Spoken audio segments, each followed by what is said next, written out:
오늘 말씀 제목 함께 따라해 보실까요? 질그릇 안에 담긴 귀한 보배.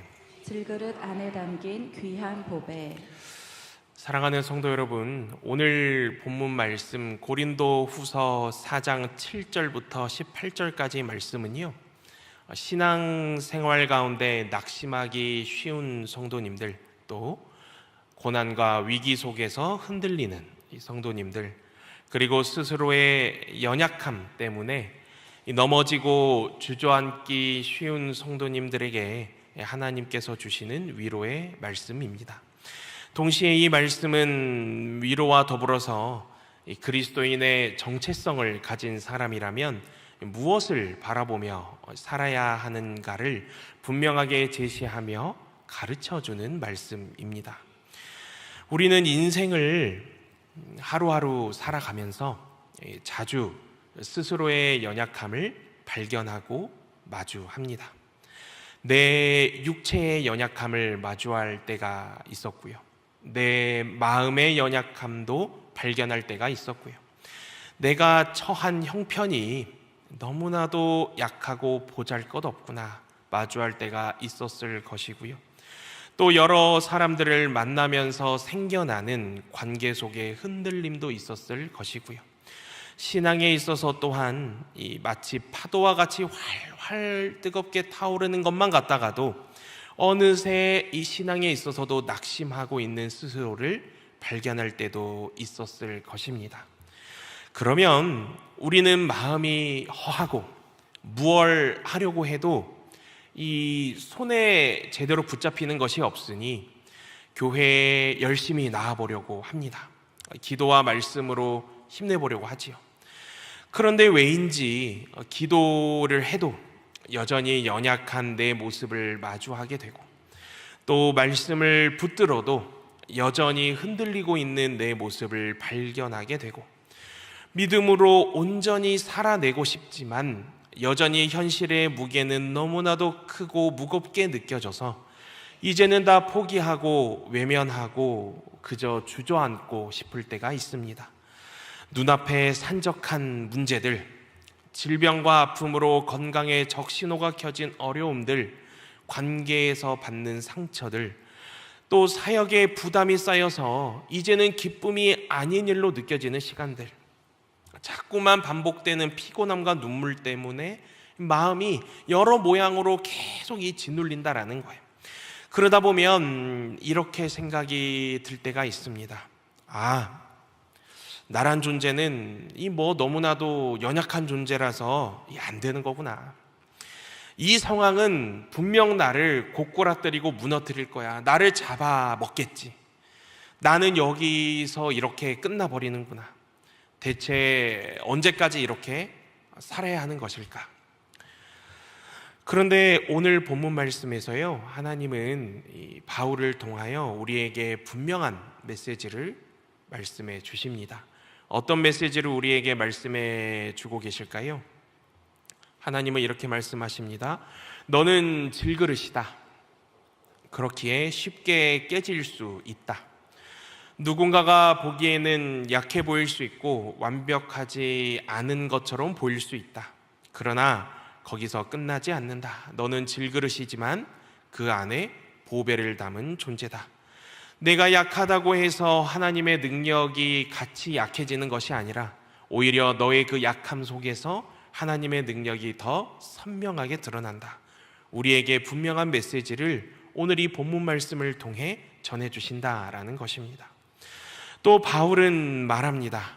우리는 사방으로 우겨쌈을 당해도 쌓이지 않고, 답답한 일을 당해도 낙심하지 않고, 박해를 받아도 버림받지 않고, 거꾸러뜨림을 당해도 망하지 않는다라고 바울은 이야기합니다. 바울이 왜 이렇게 이야기하였을까요? 그것은 바울이 결코 인간적으로 강해서가 아니었습니다. 바울도 질그릇을 가지고 있었어요. 본인의 그 바울 안에 담긴, 그 질그릇 안에 담긴 보배가 강하기 때문이었어요. 그리고 예수 그리스도를 죽은 자 가운데서 다시 살리신 아버지 하나님께서 바울을 강하게 붙들고 계시기 때문인 것이었습니다. 사랑하는 성도 여러분, 이것이 오늘을 그리스도인으로 살아가는 우리에게 매우 필요하고 중요한 말씀입니다. 우리는 너무너무 쉽게 보이는 것에 붙들립니다. 눈앞의 형편, 몸의 상태, 사람들의 반응들, 현재 산적한 문제, 당장의 상처, 오늘의 피곤함, 이런 보이는 것들을 우리가 우선적으로 바라보며 살아간다면 우리는 실로 낙심하기가 참 쉽다라는 거예요. 그러나 믿음은 거기서 멈추지 않지요. 믿음이라는 것은 여기서 무너지지 않습니다. 믿음은 바라는 것들의 실상이요 보이지 않는 것들의 증거라 말씀하지 않았습니까? 또 우리가 주목해야 할 것은 보이지 않는 것이라 하였습니다. 보이지 않는 것은 영원함이라 하였어요. 그렇기에 믿음이란 보이지 않는 하나님, 보이지 않는 영광, 보이지 않는 생명, 보이지 않는 하나님의 능력을 우리가 믿음으로 붙들고 나아가는 것입니다. 그리고 이것이 우리가 각자 가지고 있는 질그릇, 그 질그릇 안에 담긴 고귀한 보배가 된다라는 이야기예요. 오늘 본문 말씀을 통하여 우리가 질그릇 안에 담긴 보배임을 온전히 믿음으로 나아가고자 합니다. 그리고 이와 관련한 세 가지의 소주제 메시지도 함께 잠시 나누어 보려고 합니다. 오늘 이 말씀이 우리 모두에게 특히 연약함과 고난과 낙심을 가지고 살아가는 성도들에게 큰 위로와 더불어 믿음의 새 힘이 될 수 있기를 이 시간 주님의 이름으로 간절히 축원드립니다. 우리가 질그릇 안에 담긴 보배임을 온전히 믿음으로 살아가기 위한 그 첫 번째 소주제는요, 본문 7절부터 12절 말씀까지 해당하는데요. 먼저 함께 화면을 보며 첫 번째 소주제 읽어볼까요? 시작. 우리는 연약한 질그릇이지만 그 안에 하나님의 보배를 담은 존재입니다. 본문 7절 말씀은 이렇게 시작합니다. 7절 상반절 말씀을 보시면 이렇게 기록되어 있어요. 우리가 이 보배를 질그릇에 가졌으니 라고 이렇게 기록이 되어 있습니다. 7절 이 말씀은요, 고린도후서 4장의 가장 중심이 되는 말씀 중 하나입니다. 바울은 자신을 포함하여서요, 복음 전도자, 설교자, 그리고 예수 그리스도를 구주로 고백하는 모든 성도 한 분 한 분을 질그릇으로 부른다라는 거예요. 바울이 여기서 말하는 질그릇의 이 그릇은요, 구운 흙을 가리킵니다. 그저 평범한 항아리라는 뜻을 담아 바울은 이 그릇이라 표하였다는 거예요. 이 평범한 항아리는요, 당시에 값도 참 쌌고요, 그야말로 깨지기 쉬운 용기였습니다. 그래서 때에 따라 얼마든지 다른 용기로 대체될 수 있는 사실상 가치가 없는 용기와도 같았어요. 그러다 보니까 이 질그릇은요, 일상에서 여러 비천한 목적에 빈번하게 사용되었습니다. 예를 들자면 사람의 분뇨라든지 쓰레기들을 이 질항아리, 질그릇에 담아 운반했다라는 거예요. 그야말로 어쩌면 천하고 또 불쾌하며 입에 담기 민망할 정도의 목적의 이 질그릇, 이 항아리가 사용이 되었다라는 것입니다. 그런데요, 성도 여러분, 바울이 기록한 이 질그릇의 비유는요, 참으로 정확합니다. 우리 모습이 그렇지요? 우리는 어느 날 어느 순간 우리 스스로를 꽤 괜찮다, 나 좀 제법이다, 이만하면 나 좀 크고 강하다라고까지 여길 때가 덜어 있습니다. 그러나 시간이 얼마 흐르지도 않았는데 언제 내가 그런 감정을 느껴나는 듯이 어느새 스스로의 연약함, 나의 모난 모습, 나의 부끄러운 모습을 발견하지요. 몸도 약하고 감정도 흔들리고 형편도 무너지고 마음도 쉽게 낙심하는 스스로를 마주하게 됩니다. 그리고 스스로를 더 이상 쓸모없다고 여기는 단계까지 이른다라는 거예요. 어떤 사람은 자신의 성격이 모났다고 여겨 낙심하기도 하고요, 또 어떤 사람은 몸의 여러 아픔과 질병 때문에 낙심하기도 합니다. 또 어떤 사람은 경제적인 형편이 너무나도 어렵고 무너지고 힘이 들어서 낙심하게 되고요, 또 어떤 사람은 당초의 기도가 잘 나오지 않고 말씀이 눈에 들어오지 않고 교회에 가고 싶지 않은 이 영적인 침체로 인하여 그 영적인 침체를 내가 스스로 마주하고 느끼게 되어서 낙심하게 된다라는 것입니다. 그런데요, 성도 여러분, 하나님은요 우리의 이 연약함을 모르시는 분이 아닙니다. 오히려 하나님은 바울을 통하여 우리를 이 질그릇으로 표현하십니다. 값도 싸고 그야말로 깨지기 쉬운 질그릇, 일상에서 여러 이 비천한 목적에 빈번하게 사용되었다는 그 질그릇으로 우리를 표현하십니다. 이것은 무엇을 뜻하는 것일까요? 왜 우리를 하나님께서는 질그릇으로 표현하시는 것일까요? 하나님은요, 우리의 약함을 숨기지 않으신다라는 것입니다. 하나님 앞에서 우리는 괜찮은 척, 하나님 앞에서 우리가 강한 척, 아무렇지 않은 척 할 필요가 하등 필요가 없다라는 것입니다. 하나님은 우리의 연약함을 이미 알고 계신다라는 거예요. 그러나 중요한 것은 여기서 끝나지 않는다는 것입니다. 이 질그릇 안에 보배가 있다라는 거예요. 보배란 무엇을 가리켜 말하는 것일까요? 이것은 본문 직접 말씀인 고린도후서 4장 6절 말씀을 살펴보면 알 수 있습니다. 6절 말씀에 무엇라 기록되어 있습니까? 화면을 보며 함께 읽어볼까요? 시작. 어두운 데에 빛이 빛이라 말씀하셨던 그 하나님께서 예수 그리스도의 얼굴에 있는 하나님의 영광을 아는 빛을 우리 마음에 비추셨느니라. 아멘. 질그릇 안에 담긴 보배가 무엇이라고요? 복음의 영광, 예수 그리스도의 얼굴에 있는 하나님의 영광을 가리킨다라는 것입니다. 다시 말하면 이것은 그리스도의 생명, 복음, 하나님의 임재와 능력을 뜻한다라는 거예요.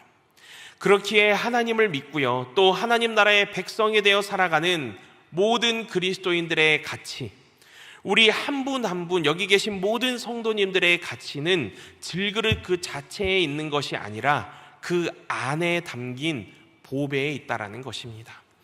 우리는 자꾸 우리 스스로를 겉으로 보여지는 그릇만 보고 판단합니다. 예컨대 이런 것이지요. 난 너무 약해. 난 너무 부족해. 난 잘 못해.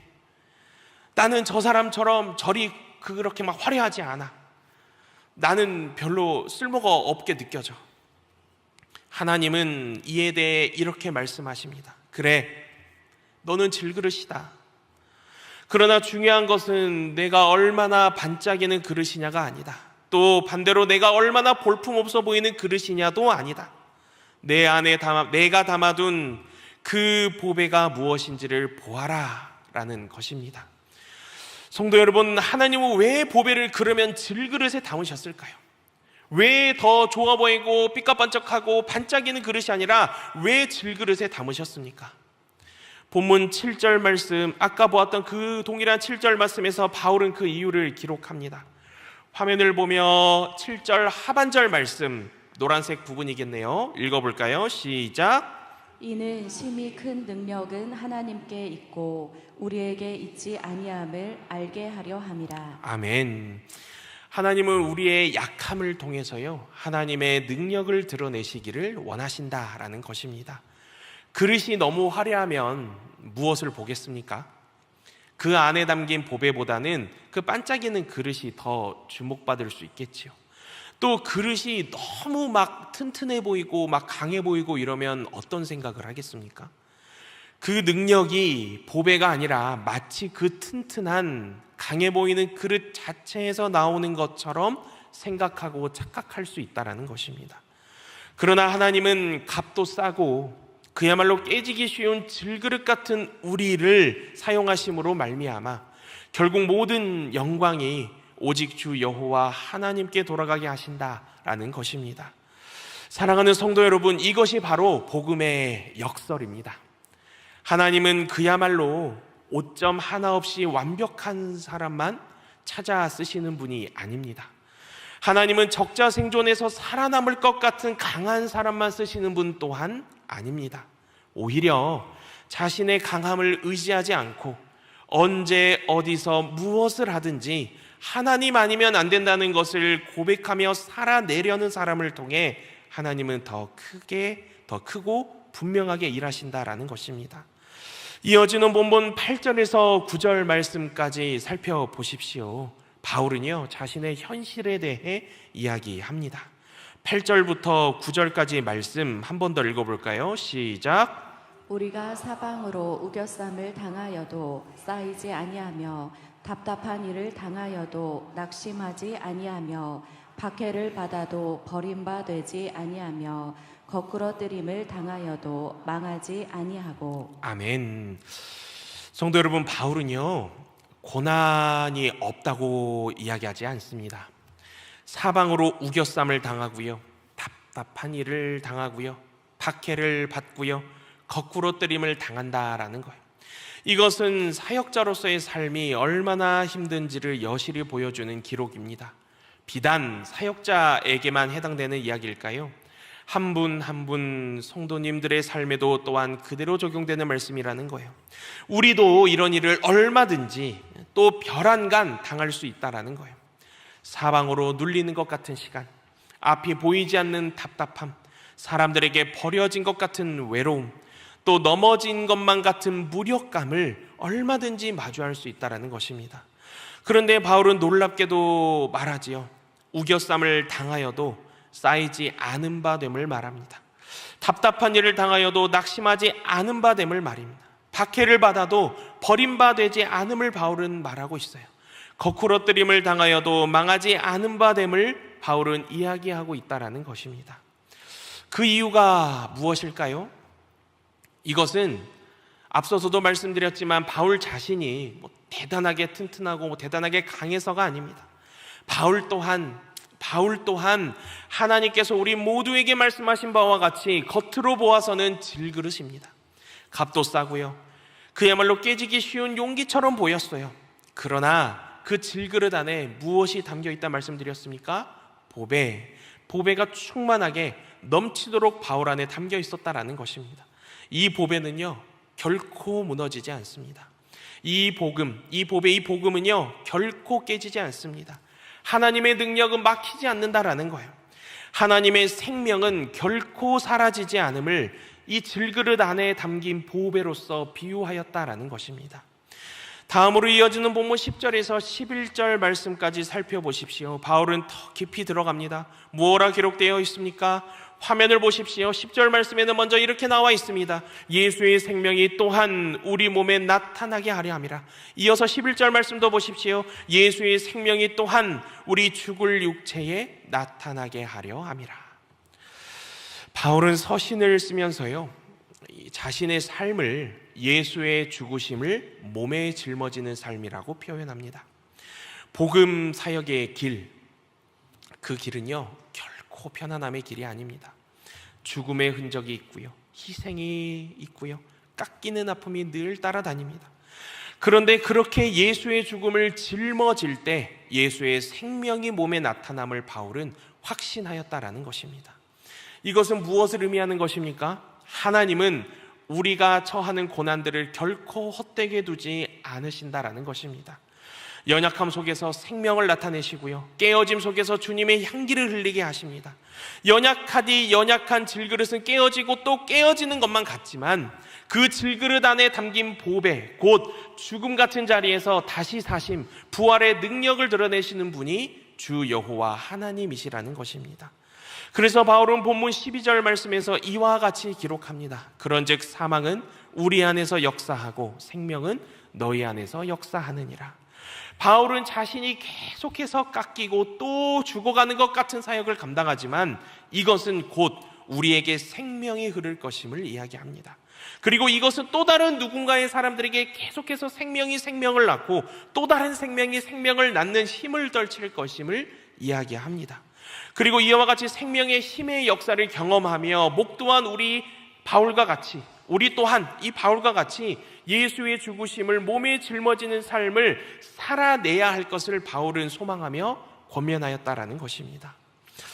사랑하는 성도 여러분, 혹시 지금 우리의 삶이 연약하게 느껴지십니까? 나는 뭐만 하면 너무 쉽게 흔들리는 것만 같고 또 뭘 하면 너무 쉽게 상처받는 것만 같고, 그래서 너무나도 무력하게 넘어지는 것만 같고 무너지는 것만 같은지요? 그렇다면 오늘 본문 말씀을 한번 붙들어 보기를 권면드립니다. 본문 말씀을 통해 주시는 메시지에 시선을 두어 보기를 권면드립니다. 우리는 질그릇입니다. 그러나 질그릇이라는 사실로 결코 끝이 아닙니다. 우리는 보배를 담은 질그릇입니다. 이 사실을 믿으십니까? 앞뒤 좌우로 서로의 얼굴을 잠시 바라보시겠습니다. 네, 그 세상에서 가장 느끼한 눈으로 서로 바라보시면서 이렇게 한번 축복해 볼까요? 우리는 보배를 담은 질그릇입니다. 다 느끼한 눈을 뜨긴 뜨셨는데 저만 보시면서 하시는 분들이 계세요. 다시 한번 이렇게 축복해 볼까요? 예수님의 죽으심을 몸에 짊어지는 삶을 삽시다. 사랑하는 성도 여러분, 약할 때 강함 되시는 주 여호와 하나님 한 분만을 바라보시기를 바랍니다. 우리가 연약한 순간을 맞이할 때마다 하나님은 우리와 함께 하고 싶어 하십니다. 하나님의 어리석음이 사람보다 지혜롭고 하나님의 약하심이 사람보다 강하심을 믿으시기 바랍니다. 우리가 때로 흔들리는 순간을 마주하더라도 복음은 결코 흔들리지 않습니다. 또 우리가 종종 눈물의 시간 가운데 있다 하더라도 하나님의 생명은 여전히 그리고 영원히 역사하십니다.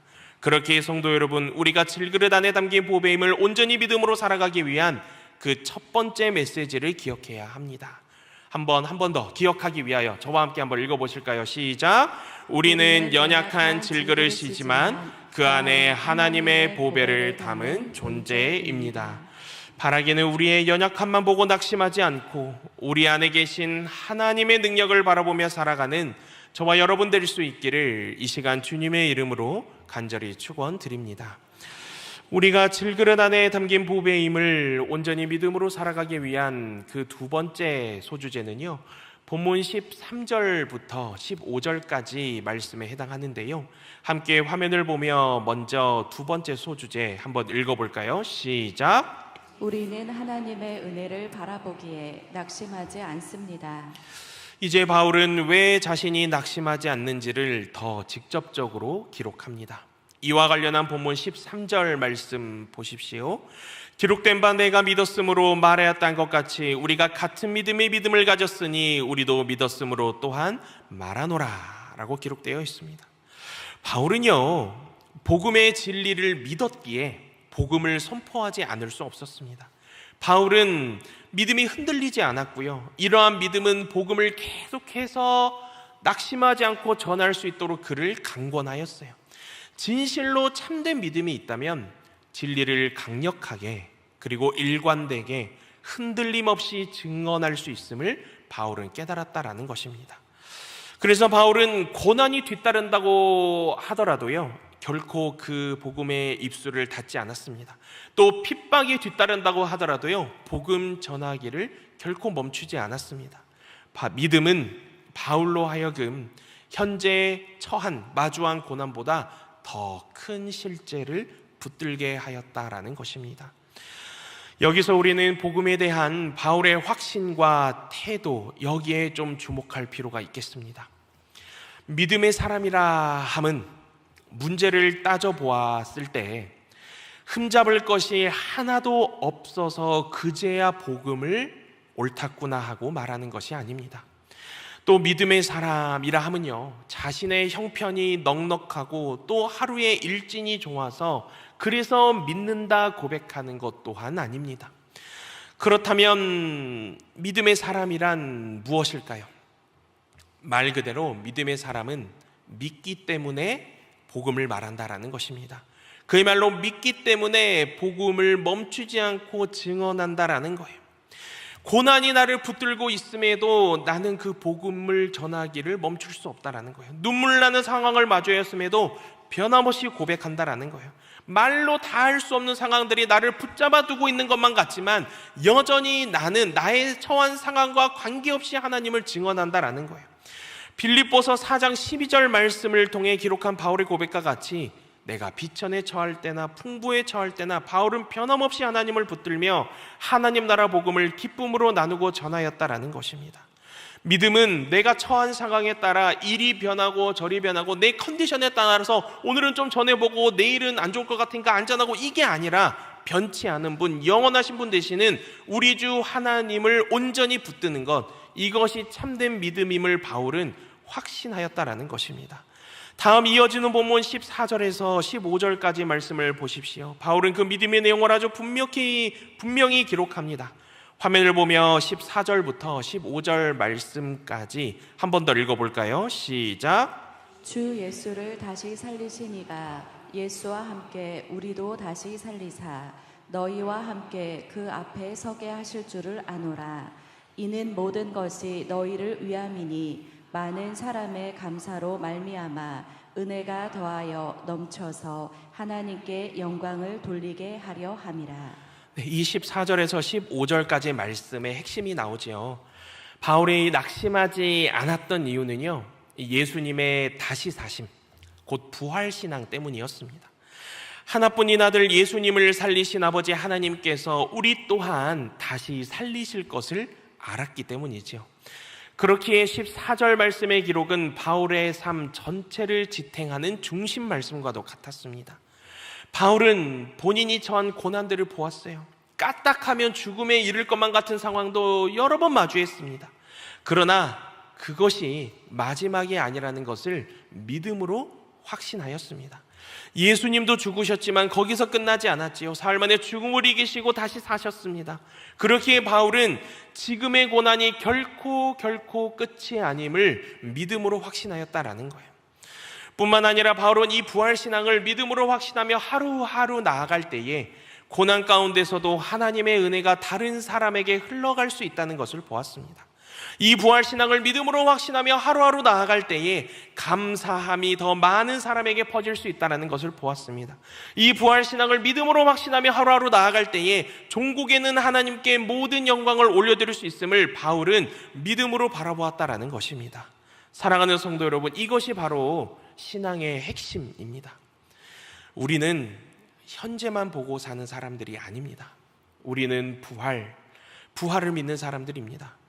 예수님의 십자가에서의 죽음이 결코 끝이 아니었고 곧 다시 살아나심으로 이어졌듯이 우리의 삶 또한 현재의 고난으로 끝나지 않을 것임을 믿음으로 확신하며 살아가는 사람들이라는 것입니다. 오늘 많은 성도님들이 낙심하는 이유 중 하나가 무엇입니까? 현재가, 당장 마주한 이 현실이 마치 전부인 것처럼 느끼며 살아가기 때문입니다. 오늘의 문제, 오늘의 형편, 오늘의 눈물, 오늘의 실패가 마치 내 인생 전체를 설명하는 것처럼 느끼며 살아가기에 낙심하게 된다는 것입니다. 그러나 바울은 믿음으로 확신하며 선포합니다. 하나뿐인 아들 예수님을 다시 살리신 하나님이 우리와 함께 계심을 말입니다. 그리고 그 하나님이 우리 또한 다시 살리실 것임을 말입니다. 이 부활신앙이 있어야 오늘 고난을 넉넉히 견딜 수 있습니다.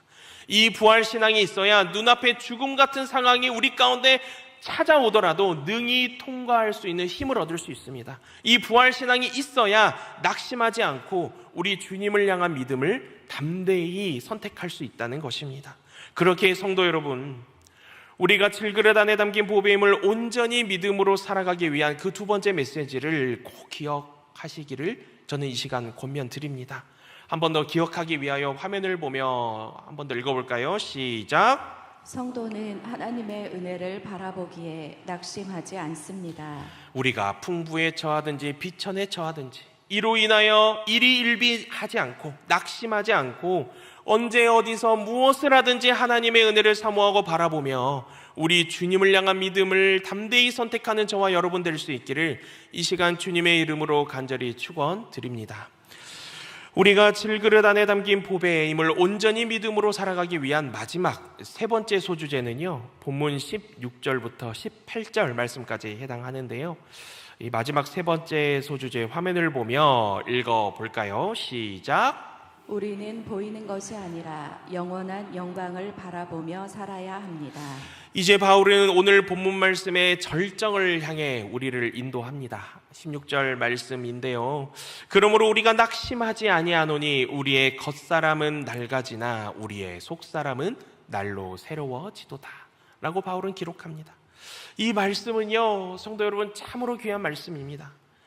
바울은 세월을 따라 겉사람이 낡아지게 됨을 인정합니다. 몸은 점점 약하여지고 육체는 날로 곤비해짐을 바울은 인정합니다. 바울이 언급한 이 겉사람의 범죄는요, 성도, 믿음을 가진 이들 또한 예외가 아니었어요. 믿음을 가졌다 하여 겉사람이 늙지 않는 효력을 발휘합니까? 그렇지 않지요. 기도한다고 해서 육체의 피곤이 전혀 없어지거나 사라지던가요? 그것 또한 사실이 아닙니다. 교회의 여러 사역을 감당하면 거룩한 교회니까 도대체 피곤이나 상처나 생길 수가 없다 말할 수 있습니까? 아니지요. 바울은 이 부분을 솔직하게 인정하였다라는 것입니다. 겉사람은 낡아진다.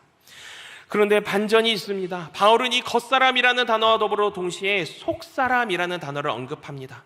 우리의 겉사람은 점점 낡아져 가지만 우리의 속사람은 나날이 새로워감을 이야기해요. 그리고 이것이 믿음의 신비임을 확신합니다. 우리의 몸은 낡아져 갈지언정 우리 주 하나님 안에서 우리의 속은 성령으로 충만하여 날로 더 깊어질 수 있음을 바울은 기록하였다라는 것입니다. 이어지는 다음 본문 17절 말씀을 보십시오. 우리가 잠시 받는 환난에 경한 것이 지극히 크고 영원한 영광에 중한 것을 우리에게 이루게 함이니. 아멘. 화면을 계속 띄워주십시오. 잠시만 띄워주십시오. 여기 17절 상반절을 보시면은요, 환난에 경한 것이라고 기록되어 있습니다. 이 말씀을 읽으면 처음에는 조금 당황할 수 있습니다. 이 상반절에 환난에 경한 것이라는 기록 때문인데요, 바울이 겪은 환난 한번 상상해 보십시오. 그의 환난이 어떻게 가볍다 말할 수 있겠습니까? 바울은 매를 맞았고요, 옥에 갇혔고요, 조롱을 당했고요, 핍박을 받았고요, 늘 죽음의 위협을 느끼며 살았습니다. 보통 사람 같으면 세상 말로 진작에 나가 떨어지거나 심적으로 무너져도 한참 무너졌을 일입니다. 그런데 바울은 그것을 환난에 경한 것으로 표현했다라는 거예요. 바울은 자신이 겪은 고난이 말로 다 할 수 없이 크고 어려웠음에도 어찌하여 그 고난의 시간들을 환난에 경한 것으로 표현했을까요?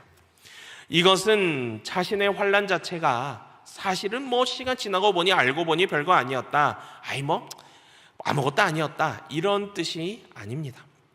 자신의 고난을 비교하려는 그 대상이 감히 측량할 수도 없을 정도로 크고 위대하였기 때문이었죠.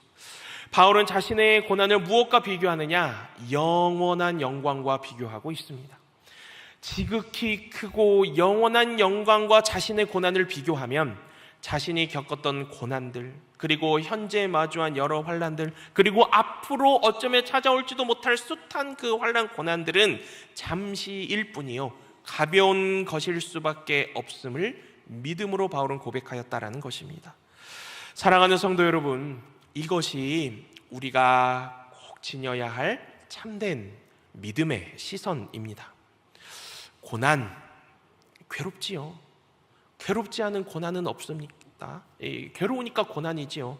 아프고 눈물이 납니다. 고난의 시간은 또 이 끝이 보이지 않는 어두운 터널처럼 길게 느껴지는 고난들도 수두룩합니다. 그러나 참된 믿음의 시선을 갖는다는 것은요, 그 고난의 시간이 영원하지 않다는 것을 아는 것입니다. 지극히 크고 영원한 영광은 당장 아직 우리 눈에는 보이지 않을 수 있지만 그 영광은 실제로는 영원하다라는 것을 우리가 알고, 우리가 믿고, 우리의 시선을 그곳에 두어야 한다라는 것입니다. 그럴 때 우리가 마주한 환난은 끝이 아니라 영광으로 가는 길목이 됩니다. 고난은 우리의 인생을 망치는 주범이 아니라 하나님이 영광을 준비하시는 과정이 된다라는 것입니다. 다음 이어지는 본문 18절 말씀 보십시오. 바울은 결론과도 같은 말씀을 기록합니다. 18절 말씀 화면을 보며 함께 읽어볼까요? 시작. 우리가 주목하는 것은 보이는 것이 아니요 보이지 않는 것이니 보이는 것은 잠깐이요 보이지 않는 것은 영원함이라. 아멘. 바울은 18절 말씀에서 보이는 것과 보이지 않는 것에 대해 언급합니다. 보이는 것은 잠깐이고 보이지 않는 것은 영원함을 이야기합니다. 우리는 무엇을 주목하며 살고 있습니까? 보이는 것에 주목하며 살아갑니까? 아니면 보이지 않는 것에 주목하며 살아가고 있습니까? 바울이 잠깐이라 언급한 이 보이는 것은 무엇을 말하는 것일까요? 현재의 문제, 오늘의 형편, 몸의 연약함, 사람들의 여러 반응들, 물질의 부족함, 관계의 상처, 실패와 손해를 당하는 것, 눈앞의 결과들, 이런 것들이 그 예시가 될 수 있겠습니다. 이것들은요, 다 눈으로 보이는 실제입니다. 그러나 바울이 언급한 바와 같이 잠깐에 해당됩니다. 지나가는 것입니다. 그 어느 것도 보이는 것은 영원하지 않다라는 거예요. 그렇다면 바울이 영원하다 언급한 보이지 않는 것은 무엇을 말하는 것일까요? 하나님의 약속, 하나님 나라, 부활의 생명, 장차 나타날 영광, 주님의 임재, 영원한 상급 등이 그 예시가 될 수 있겠습니다. 이것은 우리의 눈에는 당장 보이지 않기 때문에 손에 잡히지 않는다 느낄 수 있겠습니다. 그러나 사실은 더 실제적이고, 사실은 더 본질적이고, 사실은 그야말로 영원하다라는 것입니다.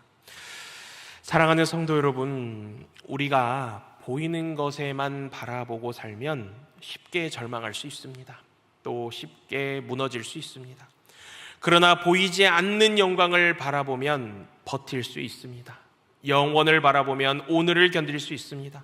하나님의 약속을 바라보면 지금 이 눈물을 통과할 수 있다는 것입니다. 그렇게 성도 여러분, 우리가 질그릇 안에 담긴 보배의 힘을 온전히 믿음으로 살아가기 위한 마지막 세 번째 메시지 꼭 기억해야 합니다. 기억하기 위하여 화면을 보며 한 번 더 읽어볼까요? 시작. 우리는 보이는 것이 아니라 영원한 영광을 바라보며 살아야 합니다. 보이는 것에 매이고 주목하였던 삶을 이제는 하나님 앞에 모두 내려놓고 장차 나타날 크고 영원한 영광을 바라보며 믿음으로 걸어가는 저와 여러분 될 수 있기를 이 시간 주님의 이름으로 간절히 축원드립니다.